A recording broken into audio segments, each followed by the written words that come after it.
first, or you want to talk about the game? Which one? What would you prefer doing, a question or the game? Which would you prefer? Let's just start off with first question that everybody's thinking about. Why Deshaun didn't play? Well, Deshaun is indefinitely suspended for violation of team rules, and he will not travel to Washington with us. So that's what I'll say with that. Josh, everybody knows Josh's situation. He set out this game, and he will travel with us. So that's first on everybody's mind right there. Again, we don't make right decisions. There's accountability with it. And I've said this many times. Good people make bad decisions, but that don't cause you're a good person to make bad decision. Don't mean it's right. And there's accountability with it. And we're not going to have it. We're going to learn from it. We're going to get better from it. And we're not going to have it. When guys don't do what they're supposed to do, there's going to be some accountability with it. So any more questions about that? Anybody wants to ask? You said he won't travel to Washington. He will not travel to Washington. Will his return kind of be dictated on? I'll make a decision after that. We will see. Brad, I don't know. How disappointing is it a week before regular season starts, you're dealing with 3 different issues? Well, Brad, I think here's what's disappointing about it. I don't know if I'm more hurt than upset, if that makes any sense. Disappointed because you guys heard me talk many a time, and I believe this. We have good people. We have good people. Y'all been around our kids. But again, you got to make the right decisions. And I'm hurt and disappointed at some of those decisions that was made. That what bothers me, it doesn't affect just you. It affects his team. It affects everybody over just stupid decisions. It's the only way you can say it. Have you said anything to the team at all that you kind of want to share, maybe talk to them? What do you think I've said, Dominic? What would you really think I have addressed and said to that team? Now, you think I can tell you what I said to that team? I think you have an understanding already, don't you? Okay. Anything else on that? Now let's move ahead and talk about this game. Game of 2 halves. Thought the first half, I thought we flowed pretty good. Thought some things from the other night was better. Delano had to play the point guard for the first time in his life for 37 minutes. I thought he did a pretty efficient job for a young guy. Got loose the second half as well as a lot of people the second half. But I thought we were pretty efficient. Shared the ball, moved the ball. I think they had first half he shot 28%. But the second half wasn't quite as efficient. Mentally we didn't have that edge. And again, they made some shots, and I just didn't think we were near as efficient. Again, it's hard to get a young team to understand that you're not going to have many games where you're 25, 30 up in the second half. It's not going to happen.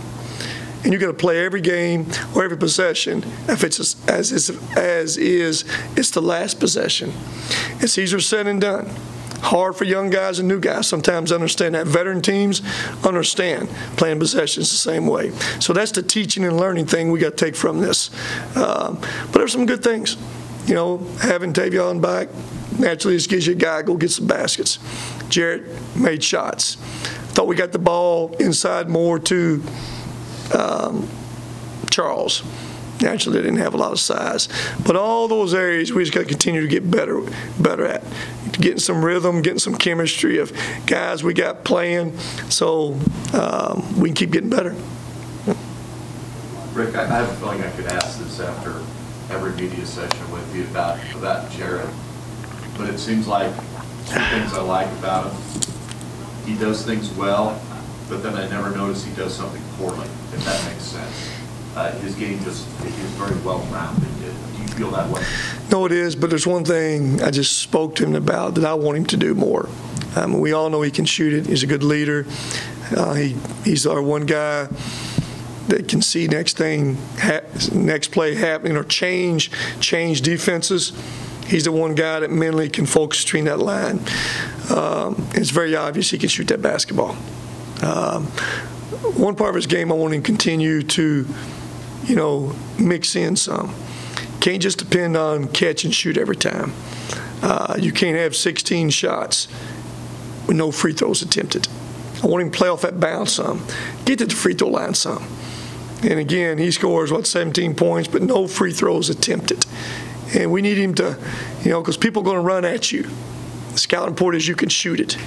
And every once in a while, I'm in shot fake and go drive that basketball and jump stop and take that ball through somebody's chin and get the free throw line.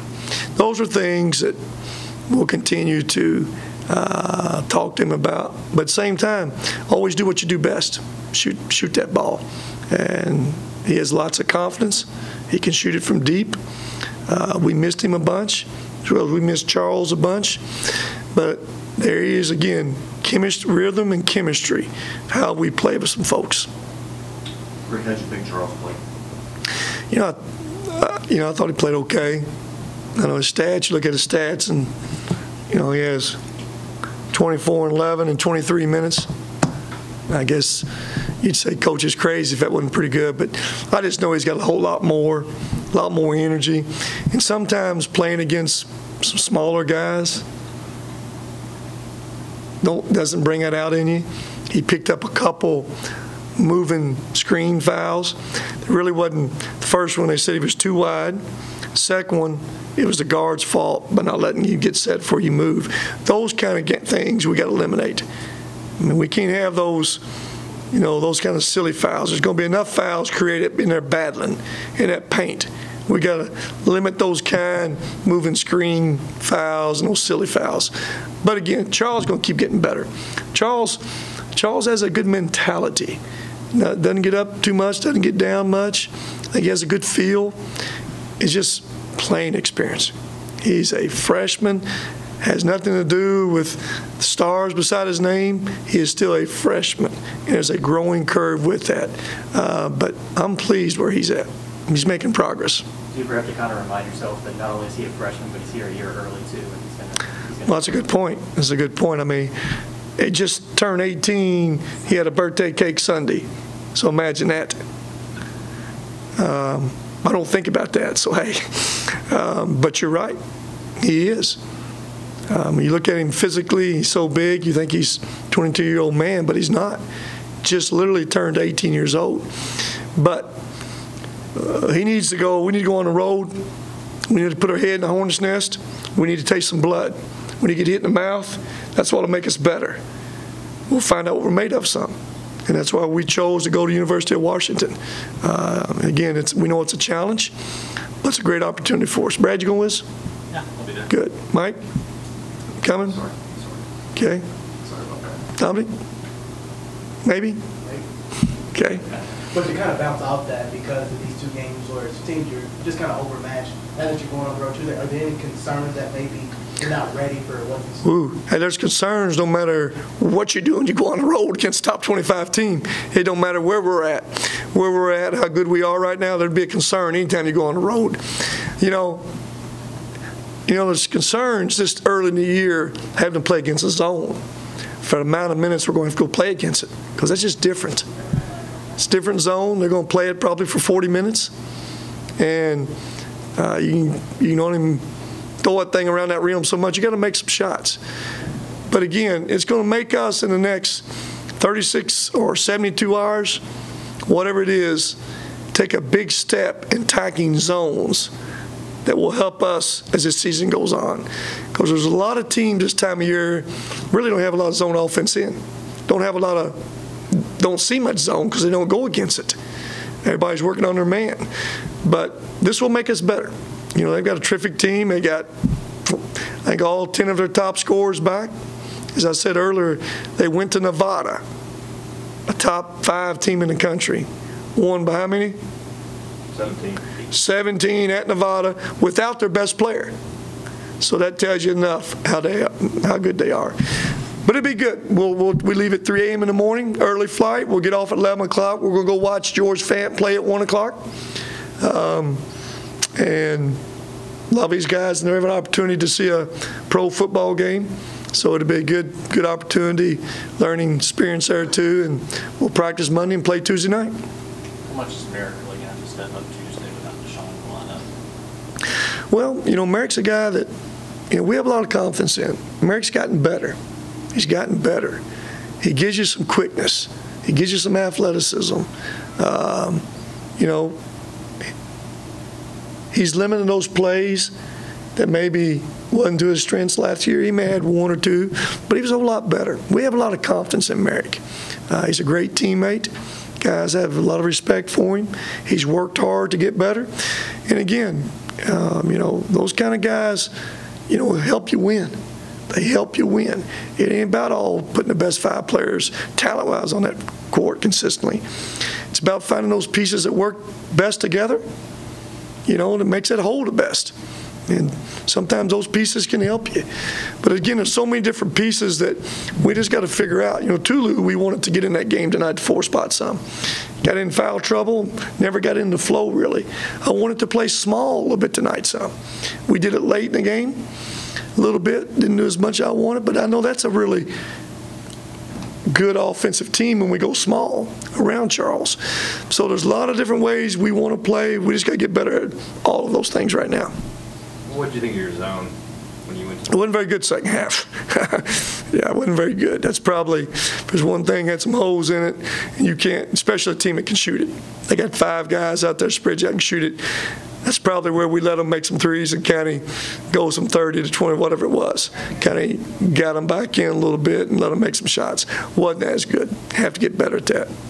With the way Delano passed the ball, do you think you could see him playing that point maybe in certain lineups and rotations? There's no question. I think that, what he's got to learn to do, and he will. He's one of those guys that through his career, high school, AU, he always dribbled the ball up because he's the best player. Just dribble up and wait for a screen. Well, now what he has to learn to do, when those guys are running those lanes, let that ball go through your hands. That ball moves a lot quicker through the air than it does on that bounce. And we missed Jared a few times run that lane. We missed Tavion run that lane. But that's something you can coach him about. He'll learn from that he's never done. But I'll say this again for him. My biggest concerns, besides his inexperience, lack of strength, was could he defend? Could he keep a one guy in front of him? For the most part, he's gotten pretty good at it. He got loose the second half and gambled a little bit. He'll relax and help side because that's what high school guys are used to doing. If my guy don't have a ball, stand up and look at the ball. Well, in help sides, when you got to be most suspicious because you got side screens, down screens, back screens, and that's just a learning curve. And only experience will help cure that some. Anything else? You got another one back there, Dominic? You thought you had one more? Good. Sure? Trust me, I'm good. All right.